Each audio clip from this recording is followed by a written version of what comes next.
Bueno, ayer estábamos hablando de los diferentes tipos de glaucoma, cómo se puede presentar. Las dos características principales es el de ángulo abierto y el de ángulo cerrado. Ya vimos cuál es la principal sintomatología, que no hay una sintomatología en específica, doctores, sino a lo largo del tiempo va presentándose una baja visual importante. Y sobre todo la importancia de hacer screenings y ver cómo están los nervios ópticos. ¿Ok, docs? Eso es bastante, bastante importante. Pero también hay otro tipo de clasificaciones, que es el glaucoma congénito, doctores. Y es bastante común que aparezca este glaucoma congénito. Yo me ha tocado ver, tengo pacientes así, entonces lo más seguro es que en algún momento puedan llegar a tener estas mismas condiciones o estos mismos criterios para detectar esto. Y más si van para pediatría o en algún momento en áreas que haya niños, pues, checar este tipo de situaciones.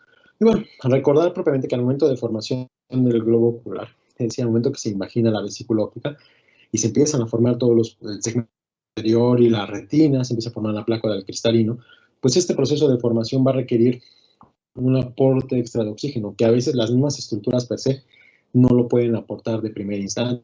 Entonces, se crea una circulación embriológica que viene directamente desde el primer y empieza a llegar a irrigar todo el segmento anterior, que es la arteria embriológica fetal o la arteria hialoidea que va a nutrir o irrigar a esas estructuras del segmento anterior que van a empezar a formarse propiamente. Entonces se nutren, les aporta el oxígeno adecuado, les da los nutrientes adecuados para crecer, para que sigan creciendo bien y en adecuada función. Y en el momento en el que el cuerpo ciliar ya empieza a producir el humor acuoso, pues esa circulación pues dice, no, pues ¿para qué voy a estar funcionando si si el cuerpo ciliar ya va a proveer de nutrientes directamente a estas estructuras, ¿no? Y así como el cuerpo ciliar está produciendo, también tienen que formarse una zona de eliminación de su humor acuoso. Es por eso que al final finales del quinto e inicio del sexto mes, se va a formar lo que es el ángulo camerular o el trabéculo, empezar a eliminar lo que es este humor acuoso, doctores. ¿Ok? Entonces, tanto se forma el cuerpo ciliar como también se forma la vía de drenaje. A veces, si alguna de estas, principalmente la vía de drenaje, no se forma de adecuadas características y no absorbe el humor acuoso, pues empieza este tipo de problemas dentro desde el vientre materno, desde el periodo de formación fetal. Y a veces hay alteraciones propias por mutaciones genéticas o por procesos infecciosos intrauterinos que van a condicionar unos procesos que se llaman disgenesias iridocorneales. Una de las principales disgenesias iridocorneales es el síndrome de Axenfeld-Rieger, para que vean cómo es esto, en el cual el trabéculo no está en su posición habitual, sino que está mucho más adelante. Y al estar mucho más adelante, pues no va a estar funcionando propiamente. ¿Ok? Entonces, lo que hace es que pues, el humor acuoso no se elimine por completo, ya está produciéndose bien, la circulación arteriológica fetal disminuye ya por completo, pero pues, ese aumento de presión desde la panza está teniendo ciertas daños a nivel del ojo, pero en la formación del ojito empieza el primer ejemplo de la amiga, date cuenta. Al tener un aumento de la presión importante este ojito, el ojo dice, ¿sabes qué, mano? Yo te voy a ayudar. Entonces su esclera, que está en etapas todavía de formación, se expande más y empiezan a resistir esos aumentos de las presiones intraoculares. Entonces resiste estas presiones, protege el nervio óptico y el ojito se hace mucho más grande, o sea, no tan grande que es un ojo total, sino que va creciendo un poquito más resistiendo estas presiones. Pero va a llegar un momento en que el ojito dice, ¿sabes qué? Hasta aquí puedo ayudarte. Ya creció de nuevo el ojito, ya a pesar de todo eso ya no puede crecer más, y ahora sí las presiones van a tener un daño importante a nivel del nervio óptico, doctores, ¿ok? Y es cuando ya se presenta este tipo de manifestaciones que es un glaucoma congénito. Y eso es importante porque muchos pacientes van a perder la visión a muy corta edad si no se diagnostica. ¿Qué características van a tener estos bebecitos? Van a tener ojos muy grandes, que es una característica que se llama calmos, que es la respuesta que tiene aquí por el crecimiento escleral, la expansión escleral para resistir estas presiones. Van a ver un ojo muy, muy grande. Viene del latín busta, que es almos o ojo, ¿no? Un ojo de toro, un ojo de buey es bastante grande. Van a tener mucha molestia a la luz. Los niños van a tener generalmente los ojitos cerrados, que de por sí los tienen, pero cuando los llegan a abrir inmediatamente los cierran. Empiezan a tener lagrimeo, empiezan a tener malestar general, no van a abrir los ojitos para nada. La córnea, el ojito, dicen las mamás, ya está cambiando el color a mi niño, se le está poniendo azul el ojito, doctores. Y no es que se le ponga azul el ojo, sino lo que sucede es que la córnea empieza a sufrir esas presiones. Y es lo que habíamos platicado ayer cuando hablamos del bloque angular. El humor acuoso busca salir por algún lado. Y lo mismo va a pasar en estos bebés. Si no hay una opción de que el trabéculo esté funcionando bien, el humor acuoso va a buscar salir por algún otro lado. Y uno de esos lados, ¿qué es? Es la córnea, doctores. Entonces empieza a haber este proceso de entra la córnea, entra el estroma, se pierde la transparencia, se forman burbujitas de amor acuoso en el epitelio, se rompe, empieza a tener sensación de cuerpo extraño, empieza a tener molestias oculares. Entonces, sí, es como si hubiera un adulto, tuviera este tipo de manifestaciones, en el niño también se van a presentar. Pero es mucho más característico el niño por el tipo de ojo que presenta. En el adulto no vamos a tener este tipo de crecimiento. Y vean, ¿de qué tamaño crece el ojito, la esclera, la córnea? Por esa resistencia inicial primaria a los aumentos de la presión. Va a llegar un momento que ya no va a ser factible, ya no crece más, el humor acuoso busca salirse por algún lado, sale por la córnea, vean cómo pierde la transparencia en la córnea, y al final, pues el ojito va a tener afectación a nivel de nervio óptico, con una pérdida de fibras nerviosas bien importantes, a una ceguera temprana, doctores. En mi consulta yo tengo un pacientito que es muy semejante a este chavo, no es el mismo chavo, pero es muy característico. Ojos muy grandes, se trata a tiempo, no lo diagnostiqué yo, ya llegó tratado de institutos oftalmológicos previos, afortunadamente, yo le digo afortunadamente porque se le brindó una buena atención, y de eso llegó a conservar la vista. Obvio, tiene una visión de 20/50, pero de ver 20/50 no ver nada, doctores, es una gran bendición, ¿no? Ya por, desde su vida adulta, desde su niñez ha presentado este tipo de situaciones. El niño, generalmente este tipo de pacientes siempre tienen que operarse.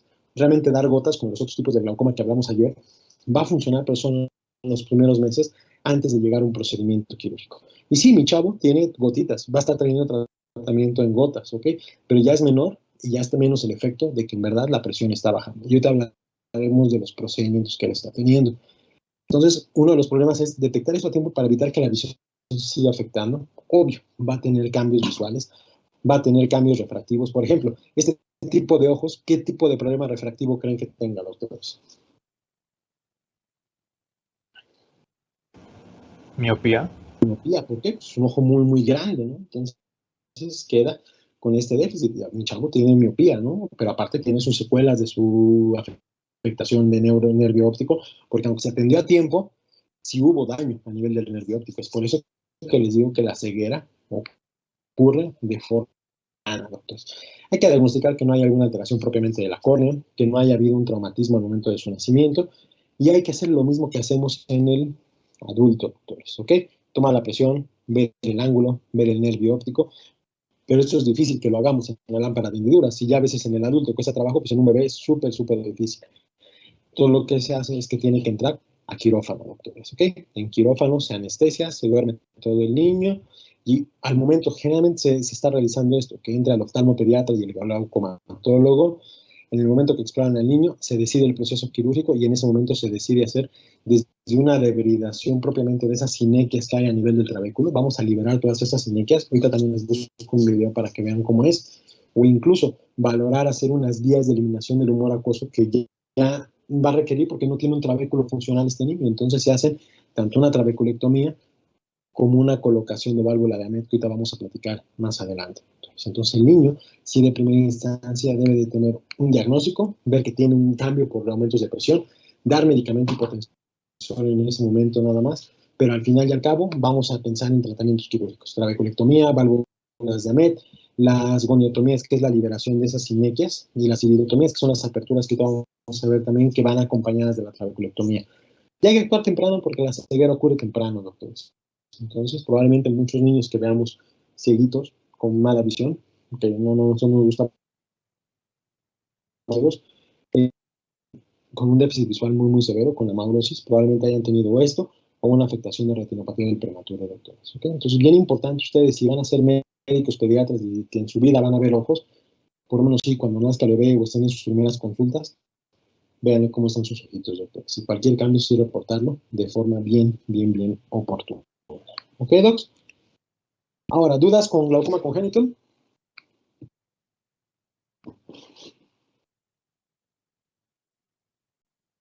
Bueno, vamos a hablar del glaucoma pigmentario. Bueno, este tipo de glaucomas que vamos a hablar ahorita entra dentro de una característica que se llama glaucomas secundarios, que están relacionados con algún otro tipo de manifestaciones. ¿Ok? Entonces, el glaucoma pigmentario es uno de ellos. Generalmente, por ejemplo, estamos explorando a cualquier pacientito, llega por lentes, ya le dimos lentes, lo vemos en el segmento anterior, y al ver el segmento anterior vemos un poquito de medicamento que está aquí pegado, bueno, un poquito de pigmento, perdón, que vemos que está pegado aquí en la córnea y forma una característica de una linecita de color café.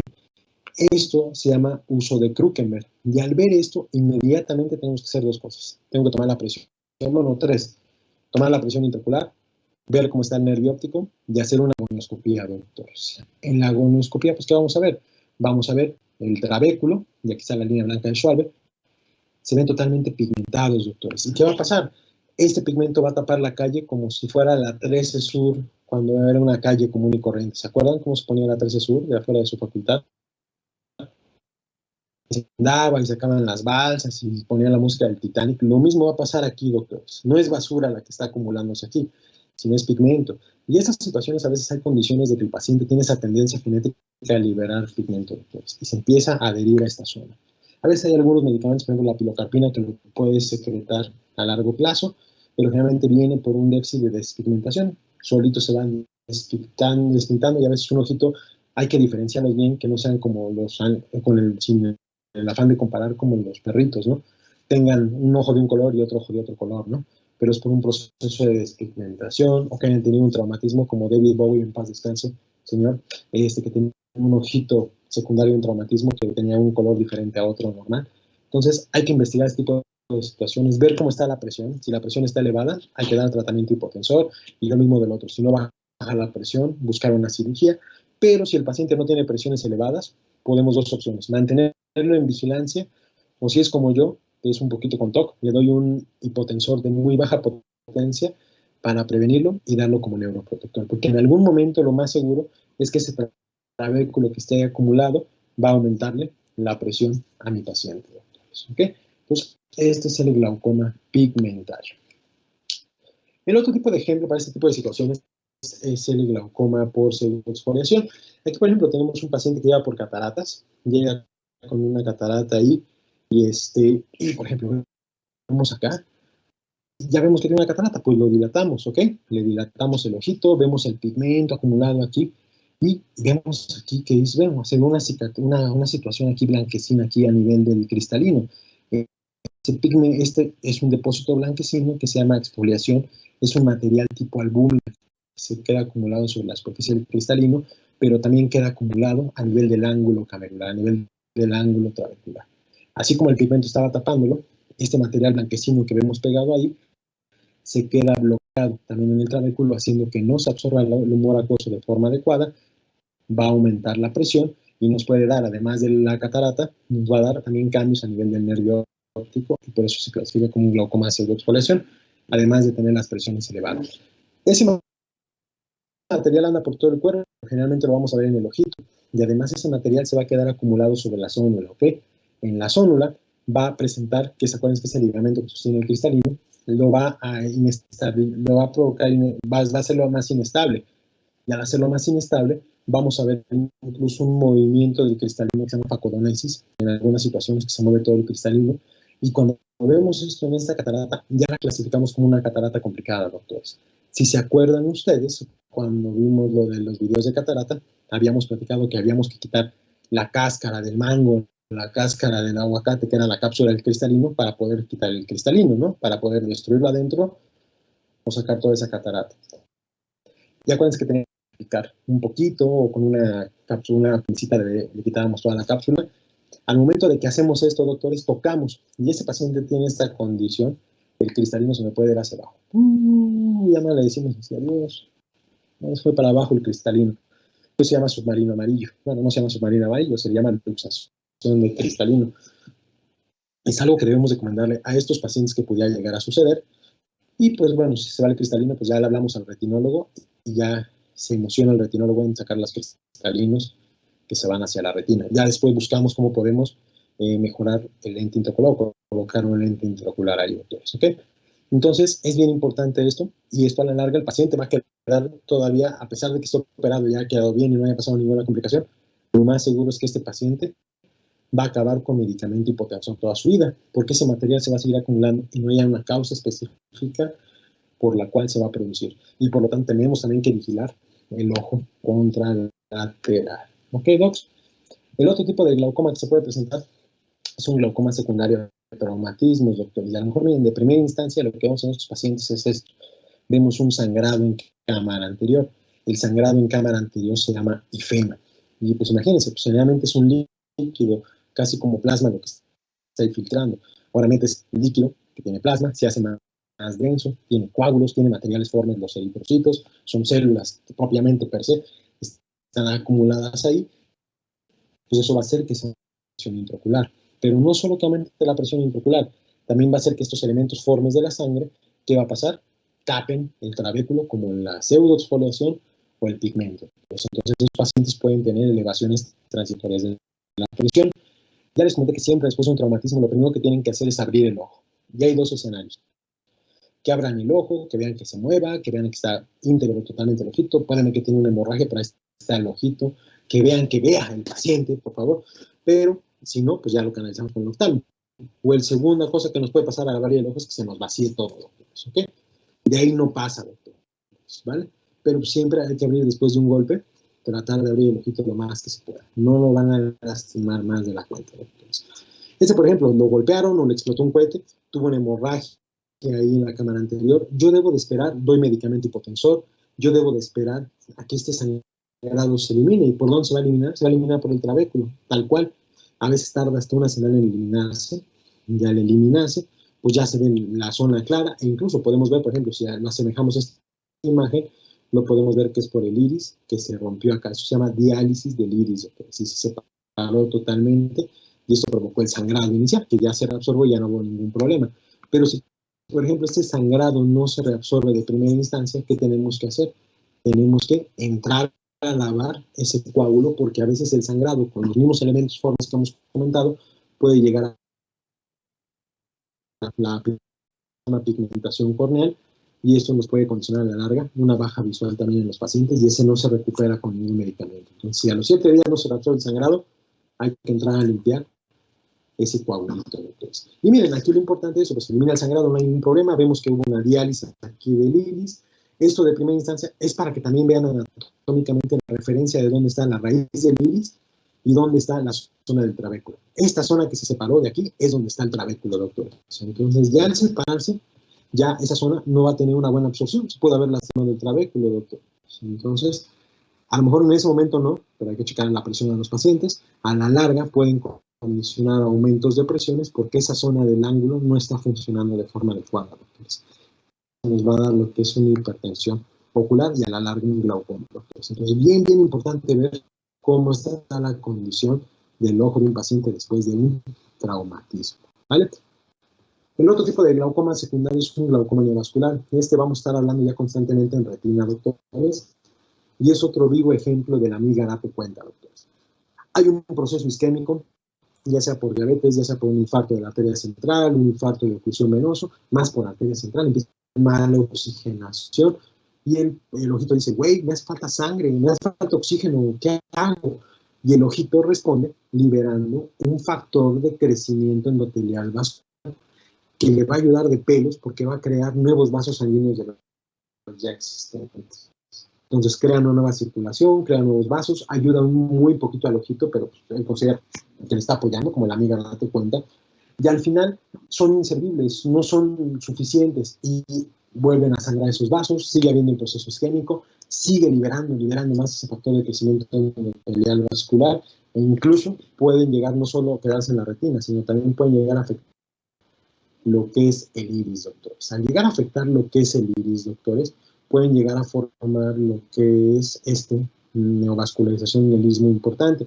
A veces ya pueden tener procesos muy crónicos, ya pueden tener una catarata ya ahí muy grande, pueden tener ya daño importante en la retina.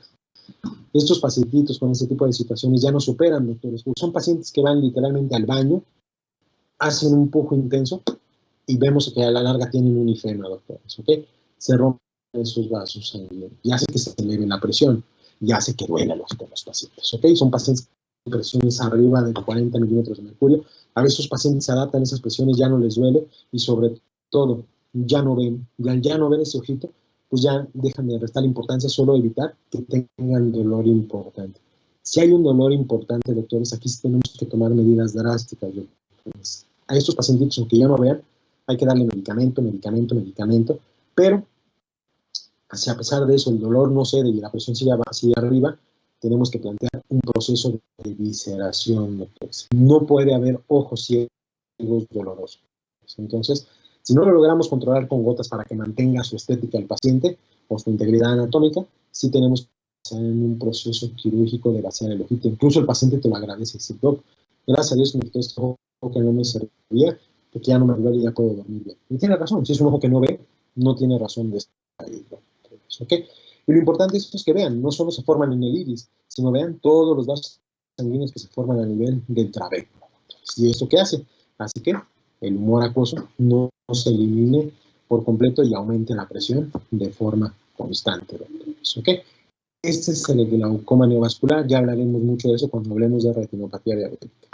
El otro, que es el que siempre estoy fregando, es el glaucoma inducido por esteroides. Y siempre les he dicho que no hay una causa específica por la cual se va a dar esto.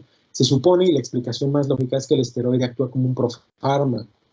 Al momento que te pones la gotita, actúa como desinflamatorio, pero cambia su forma, cambia un profármaco que penetra la cámara anterior y esa parte de actividad que todavía tiene el esteroide va a llenar el humor acuoso y al final, al estar en el humor acuoso, va a afectar lo que es la zona del trabéculo. Y al afectar la zona del trabéculo va a ser lo mismo que los neovasos, lo mismo que la sangre, lo mismo que la irrigación y lo mismo que el pigmento. Tapar el trabéculo provocando que haya aumentos de la presión intraocular y a la larga condicionar una baja visual importante. Esto es dosis, depende de la dosis del paciente. A veces con un poquito tratamiento, madres, ya presenta cambios y aumentos de presión. Entonces, por eso les estoy diciendo que ustedes, como médicos de primer contacto, deben de tener mucho cuidado en el manejo del esteroide, doctores, ¿ok? Siempre que damos esteroide acompañado de una cirugía de catarata, de un uveitis, que vamos a dar un esteroide por largo plazo, le agregamos tratamiento hipotensor para bajar la presión de los pacientes, ¿ok? Entonces, ese es el otro tipo de glaucoma que tenemos. ¿Dudas con estos tipos de glaucomas, doctores? No, doctor, todo bien. ¿Todo bien? Perfecto, entonces ya no hay excusa, doctor. Sobre los secundarios, el uso de cucumber es patognomónico. Sí, doctora, mire, es patognomónico, doctor. Entonces, siempre que veas ahí, puede ser por una despigmentación, por alguna situación que haya tenido el paciente, pero te obliga a ver el ángulo camerular. Tienes que verle el ángulo, tal como lo ve, y ya ve el ángulo, ya depende de qué tanto pigmento hay, si está abierto el ángulo o si no hay, se mantiene así. ¿Ok, Amir? ¿Alguna otra duda, pregunta? Vale. Vamos a ver el tratamiento de glaucoma, doctores. El tratamiento de glaucoma se divide en dos grandes pasos. Uno, disminuye la producción del humor acuoso y el otro, aumentar su excreción. Los medicamentos que disminuyen la producción del humor acuoso pues, van a actuar directamente sobre el cuerpo celular, que es el encargado de producir esto, ¿no? Disminuye la producción del humor acuoso. El medicamento que vamos a utilizar son los agentes bloqueadores beta-adrenérgicos, que uno es el timolol, es el más común que vamos a utilizar. Es el que tenemos en el sector salud, es el más útil que tenemos, no es tan caro relativamente. Se conoce con el nombre genérico el nombre comercial Dimot o Shemol, doctores, cualquiera de esos dos, y es cada 12 horas estos medicamentos. Hay que tener cuidado porque son receptores beta bloqueadores, entonces también pueden tener efecto de forma sistémica. Siempre se les pide al paciente que cuando se pongan las gotitas se coloquen en el fondo del saco y si hay posibilidad de que se tapen el punto lagrimal con un Kleenex o con un cotonetito para que el medicamento únicamente absorba lo que es el nivel del ojo, doctores, ¿ok? Que a la larga, no en todos los pacientes, pero son muy susceptibles, ese poquito medicamento entra por el saco lagrimal y el conducto lacrimosal, pasa a torrente sistémico y sí puede darnos problemas en pacientes asmáticos o cardiológicos, ¿ok, doctores? Es bien importante. Obviamente el timolol es el más utilizamos, su dosis es cada 12 horas regularmente, doctores, y es el que utilizamos a veces de batalla. Puede utilizarse solo o acompañado con otros medicamentos. Ahorita vamos a ver el otro tipo. Otro tipo que disminuye la producción del humor acuoso son los alfa-agonistas. El principal que vamos a utilizar nosotros es la brimonidina y el nombre genérico es, el nombre comercial se llama Nortens o Aglat. Estos dos medicamentos igual se van a utilizar cada 12 o cada 8 horas. Es bastante bueno, es bastante noble, no es tan agresivo. A lo mejor se puede dar en tratamientos de glaucoma que no son tan severos, que solo queremos como proteger un poco Este no lo da el seguro, doctores, pero es bastante bueno, y estos tanto inhiben la producción de humor acuoso como aumentan un poco la expresión a través de la vía no convencional, doctores. ¿Ok? Entonces, es bastante útil. A mí la verdad me gusta mucho utilizarla compuesta con el timolol y con otro que vamos a ver ahorita, que es la dorzolamida, en un medicamento que se llama Critantec, que es bastante óptimo, pero para glaucomas muy severos. Entonces, ese es otro tipo de medicamento. Tenemos los inhibidores de la anhidrasa carbónica, generalmente que utilizamos es la dorzolamida. El nombre común que viene solo la dorzolamida es el Diosop. Igual se va a aplicar cada 12 horas, pero generalmente va a venir acompañado, el que lo vamos a utilizar más frecuentemente es por el timolol y la dorzolamida. Ese que se llama Elliptic o Cosopt es bastante bueno, doctores. Y esto, como les dije, a medida que vamos viendo el glaucoma, vamos dando el medicamento de acuerdo al tipo de glaucoma que se va presentando. Entonces, si ya vemos que hay un cambio mucho más severo, le agrego otro medicamento. Si ya vemos que de por sí ya vemos que hay un cambio específico, ya iniciamos con un tratamiento más conjunto, doctores. ¿Okay? Nosotros mismos vamos dando la pauta y, como les digo, debemos de buscar la presión intraocular meta en cada uno de estos pacientes. ¿Okay? Esos también van a disminuir la producción de humor acuoso, doctores. Y también tenemos un medicamento de inhibidor de la anhidrasa carbónica que es sistémico, que es la acetazolamida. La acetazolamida la vamos a dar, generalmente la damos en procesos de bloqueo angular, ya lo habíamos comentado. No es recomendable darla como tratamiento normal de base, solo en casos de crisis muy severas, cada 8 horas, doctores. 250 miligramos cada hora. Ver que el paciente no tenga calames, se puede agregar con una dieta rica en potasio o damos sales de potasio extras, que a mí me da un poquito de miedo por los procesos cardiológicos que pueda tener el paciente, doctores. Pero se pueden utilizar este tipo de medicamentos. Ahora, estos son los que disminuyen la producción del humor acuoso. Hay otros que van a aumentar su excreción. Los primeros que aumentan su excreción son los análogos de la prostaglandina, que generalmente terminan en prost. Es el imatoprost, el tavaprost y el latanoprost. La verdad es que tiene un buen beneficio visual en glaucomas que no son tan severos, porque se puede poner una gota al día nada más. Y generalmente se pone una gota a las 9 de la noche. ¿Por qué a las 9 de la noche? Porque van a tener su curva de acción máxima cuando sea el punto de mayor elevación de la presión intraocular, que habíamos comentado que generalmente es a las 5, 4, 5, 6 de la mañana, que aumenta un poco la presión venosa central. Entonces, va a tener un ejemplo ahí de máximo, después viene una curva de resistencia al medicamento, hasta volver a poner otra gota a las 9 o 10 de la noche. Después. No vale la pena ponerlo en la mañana porque la curva máxima de acción la daríamos en un punto que no se requiere un control de esta presión intraocular. Entonces, sí debemos estar muy pendientes de esta situación, recomendarlo solo ponerlo a las 9 de la noche y evitar darlo cuando después de un proceso inflamatorio, después de una cirugía, porque contiene una liberación de prostaglandinas y genera formación de factor de crecimiento endotelial vascular y puede generar formaciones de nuevos vasos sanguíneos. Entonces, hay que tener mucho cuidado con esto. Ese medicamento, ¿cómo actúa? Aumenta el flujo de la vía lateral. Acuérdense que hay dos vías de eliminación del humor acuoso, una vía convencional y una vía no convencional.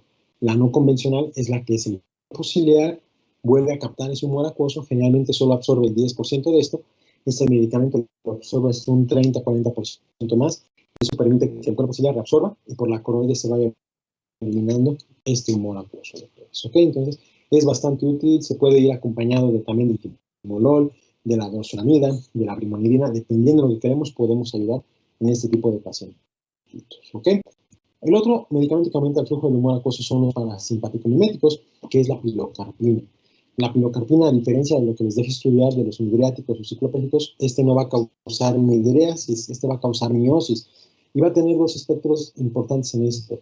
Al hacer miosis, cierra la pupila y libera un poco el iris. La raíz del iris del trabéculo y va a condicionar que por ahí, por esa zona, se libere lo que es el humor acuoso. Entonces, ¿okay? O sea, liberar el humor acuoso va a condicionar que se vaya el humor acuoso por ahí y permita que se elimine el humor acuoso, baje la presión. Esto generalmente se daba en glaucomas de ángulo cerrado. Es muy agresivo porque la pupila queda miótica y al quedar miótica la pupila reduce el campo visual, va a tener dificultad para ver de cerca al paciente y va a dar se abre un poquito el ángulo en estos glaucomas de ángulo cerrado, pero disminuye el flujo, disminuye la opción visual de los pacientes. Por eso casi ya no se utiliza mucho. Pero en pacientes con bloqueo angular, sí se lo damos para que esta cerrarse lo mejor posible. ¿Okay? Esos son los que aumentan la expresión del humor acuoso. Los que reducen el volumen vítreo, que también va a ser importante, y el volumen también del humor acuoso son el manitol, que habíamos platicado que en los bloqueos angulares agudos hay que ponerlo siempre y cuando no haya algún problema renal. Realmente pasamos mannitol, 250 cc, lo pasamos en 40 minutos lento y diluido, hace que se deshidrate totalmente el vítreo, hace que se deshidrate totalmente el humor acuoso. Esto hace que baje la presión, mejoren las condiciones de transparencia y podamos ver las condiciones del segmento anterior y definir qué fue lo que nos condicionó el bloqueo angular agudo y sobre todo mejora el dolor de los pacientes. Entonces es bien importante. Y hablando ya de esto, que bueno, ya vimos que si el glaucoma sigue avanzando y no logramos bajar la presión, ¿qué hay que hacerle? Le aumentamos otro medicamento. Empezó con timolol, le agregamos otro, le damos ya dorsodonía con timolol. Vemos que no baja la presión, le puede agregar otro tratamiento, por ejemplo, la brimonidina, que para mí es muy útil en los pacientes con glaucoma neovascular, les ayuda bastante a estos pacientes.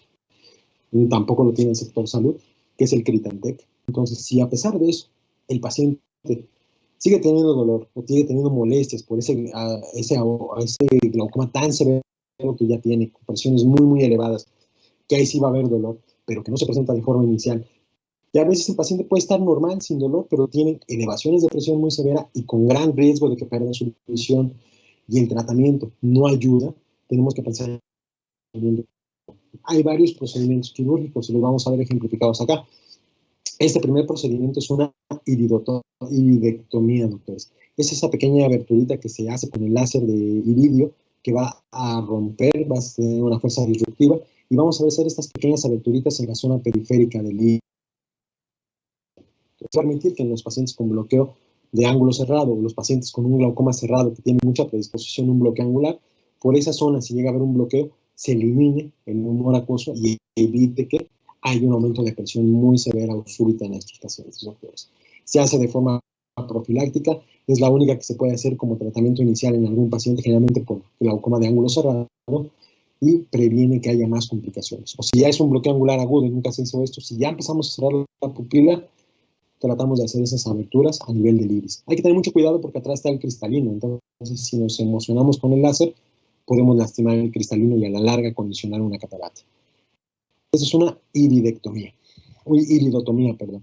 Y esta es una iridectomía, vean la apertura ya más grande del iris. Generalmente esto se va a realizar ya cuando tenga ya el ojo abierto. Generalmente igual, no se va a entrar nada más a abrir el ojo y hacer esa pequeña abertura, ya no es válido teniendo este láser. Entonces, generalmente a veces vamos a encontrar este tipo de pacientes cuando se operan de catarata y yo tengo el ojo abierto ya sea en la faco o en la extracapsular, jalo el iris, corto, hago esta pequeña aberturita para que por ahí aumente el flujo del humor acuoso.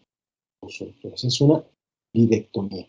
Actualmente los tratamientos de MIX, que es microcirugía para el glaucoma, se basan en muchos de estas quemaduras con láser, implantación de medicamentos dentro de cámara anterior para que se liberen de forma constante, o láser, o meter estas guías, igual que metíamos en el glaucoma congénito, para liberar todo lo que es el ángulo camerular. Realmente hay dos escuelas ahorita, las que apoyan mucho las MIX y las que apoyan el tratamiento de glaucoma farmacológico. Yo estoy dentro del glaucoma farmacológico, tal vez sea oftalmo general, pero el medicamento oftalmológico en la mayoría de los pacientes es bastante tolerable, en el sentido de que baja bien la presión. El único problema es que hay que ponerse gotas toda la vida. Y es lo que hace muchas veces que el paciente abandone el tratamiento. Y sobre todo igual que les arda mucho los ojitos. Todo medicamento glaucomatoso les va a arder el ojo. No hay excepción alguna. Hay algunos que ya están hechos sin conservadores, que a pesar de eso, les sigue habiendo molestias en el ojito. Y a veces muchos de esos llegan los pacientes y se quejan de eso. Yo les digo, doc, no, se va a tener ardor ocular, va a tener molestias así, pero no va a perder su visión. Y es cuando el paciente aprende que después de la gotita del hipotensor, se espera, le arde un poquito y a los 10 minutitos se vuelve a poner una gota de lubricante para contrarrestar ese efecto, ¿no? Y de esa forma tolerar lo que son las gotas. Pero al fin y al cabo se puede hacer un procedimiento mínimamente invasor. Yo de la primera instancia no lo recomiendo si tolera el medicamento, pero hay opciones, los glaucomatólogos dan sus opciones y si hay posibilidad, adelante. Pero no es la primera indicación. El segundo, un otro procedimiento quirúrgico importante es realizar lo que es una trabeculectomía. Si en algún momento ya ponemos un montón de tratamiento y a pesar de eso la presión no baja y la visión está en riesgo de que se pierda, a lo mejor el paciente no tiene ninguna molestia, tengo que pensar en hacer una trabeculectomía. ¿Qué es la trabeculectomía? Es hacer una aberturita a nivel del iris, de la esclera. Vean aquí, se hace un huequito aquí en la esclera para que a partir de este hueco filtre lo que es el humor acuoso por debajo de la conjuntiva. y de esa forma los vasos epiesclerales y de la conjuntiva lo absorban y se elimine por la circulación mayor epiescleral o escleral de esta circulación ocular. Entonces, ¿ok? Es bastante viable, se elimina el humor acuoso de esa forma, baja la presión, a veces los pacientes ya no vuelven a requerir un tratamiento y si se fijan, se forma una burbujita aquí que está llena de humor acuoso. Pero ¿qué puede llegar a pasar? Estas burbujitas, ya hay que abrir el ojo, hay que entrar a hacer una pequeña aberturita acá, abrimos, hacemos un corte en el iris para que filtre directamente el acuoso desde el cuerpo ciliar. Debemos ver que se forma una burbujita llena de humor acuoso, pero a la larga vean qué pasa. Esta burbuja se cierra o se infecta y un dato característico es que pueda volver a aumentar la presión intraocular de mis pacientes. Entonces, otra vez, vamos a tener otra vez daño y otra vez el ojito queda en riesgo de perder la visión por estos aumentos de la presión, ¿ok? Generalmente ya una vez que falla la trabeculectomía podemos volver a pensar en una cirugía de colocación de válvula de Ahmed. Esta válvula se coloca por debajo de los músculos. Se hace una incisión por la misma esclera donde íbamos a hacer la trabeculectomía, pero vean, este tubo va colocado adentro del ojito y este tubo es el que va a encargarse de chupar lo que es el humor acuoso, lo jala, lo elimina y lo saca por esta valvulita y lo va a empezar a eliminar. Es lo mismo que la trabeculectomía, pero un poquito más controlado. La Academia Americana de Oftalmología marca este como el segundo procedimiento quirúrgico antes de una trabeculectomía. A mí en lo particular me parece más efectivo una válvula de Ahmed que una trabe, pero bueno, son las indicaciones de la Academia Americana de Oftalmología, ¿ok? ¿Qué problemas tiene la válvula de Ahmed? Que vean, aquí el tubito debe de estar en el iris, porque si queda bien aquí en la zona de la pupila, va a estar obstruyendo la visión. Entonces, ¿de qué sirve controlar la presión si va a estar obstruyendo la visión del paciente? Y sobre todo, este tubo va a estar dentro de la cámara anterior. Y ya saben que si queda muy pegado al endotelio, ¿qué pasa?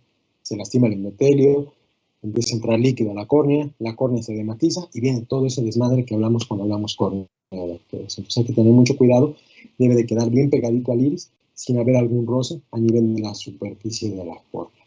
¿Okay? Y se elimina, absorbe todo el líquido y aquí se elimina en esta zona y los vasos epiesclerales, los vasos de los músculos extraoculares absorben ese humor acuoso y lo eliminan a la circulación general del globo ocular. Entonces, ¿dudas, preguntas con esto, doctores?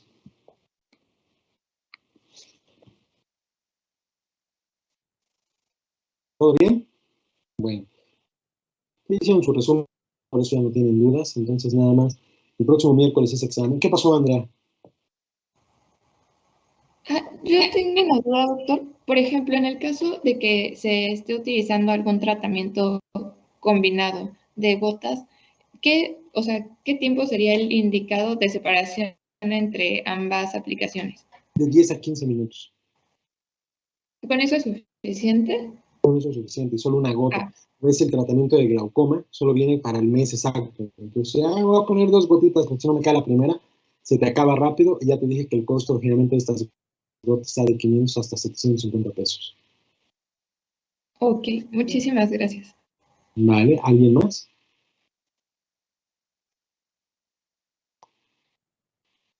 ¿Todo bien? ¿Todo bien? Bueno, perfecto. Entonces, miércoles de la otra semana hay examen, el miércoles de la otra semana hay clase, doctores, y aquí nos vamos a ver hasta el último día, doctores. Doctor, me acompañó mi compañera. Ajá, sí, luego, bye. No es cierto. Se me fue la luz desde la tarde. Bueno, no es pregunta de glaucoma, ojalá que ya tenga luz. Se siente muy feo, ya anoche más temprano. Entonces, el miércoles, examen, iba a haber clase, doctores, examen de glaucoma cristalino lluvia. Son 25 o 30 preguntas. Mayor cantidad viene de glaucoma, doctores, entonces en una ley de así. Ya el otro lunes empezamos retina, y esperamos a acabar a un punto. Tenemos 2 semanas todavía de clases, entonces nos va a dar tiempo. Y no hay aquí ningún rezagado de cuatrimestre. Ya sé que yo hasta el último día vengo, doctores. Entonces, a decir, ya acabaron. Es que ya los otros acabaron desde octubre, doctor. Pues qué bien por ellos. Aquí usamos todo el tiempo. ¿Vale, docs? ¿Dudas, preguntas de esto? Si no, ya en estos días abro de retina para que vean lo que hay que hacer y lo que hay que estudiar, que sea un poquito de leer y ver.